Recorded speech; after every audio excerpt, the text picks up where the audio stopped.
बिस्मिल्लाहिर्रहमानिर्रहीम अल्हम्दुलिल्लाह अल्हम्दुलिल्लाह अल्हम्दुलिल्लाह। असी अज मशक नंबर 4 शुरू करांगे। ये सीन दे नाल अलफ किदां लगाईदा, सीन दे नाल बे किदां लगाई दी है, ये नाल असी ये मशक मुकम्मल करांगे।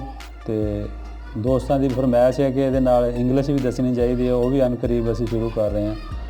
वह भी इंशाअल्लाह अच्छा रिजल्ट आएगा। कोशिश करांगे अच्छे तरीके नाल समझाउण दी। अल्हम्दुलिल्लाह। बिस्मिल्लाहिर्रहमानिर्रहीम। आज साडी मशक है जी मशक नंबर 41। सबक है साडा सीन अल सा दी मशक मुकम्मल हो गई सी। हुण असीं इहनूं एक दफ़ा दोहरावांगे दोबारे।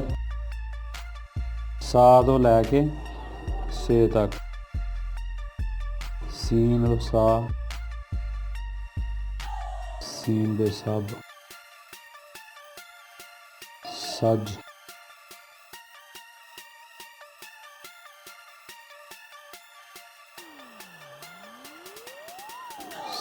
सद, सद,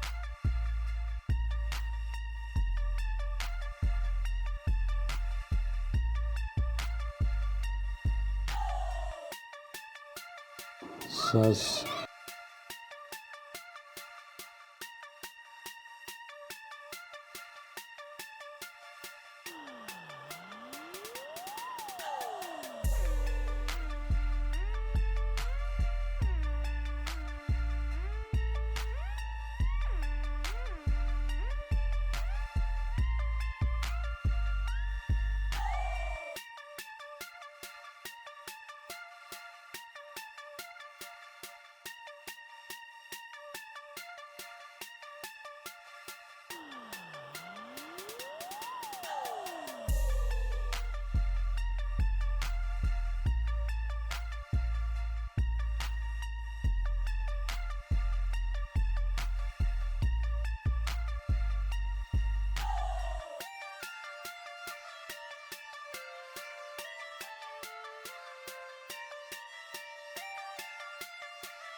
ये जी साडी अज दी मशक मुकम्मल हो गई।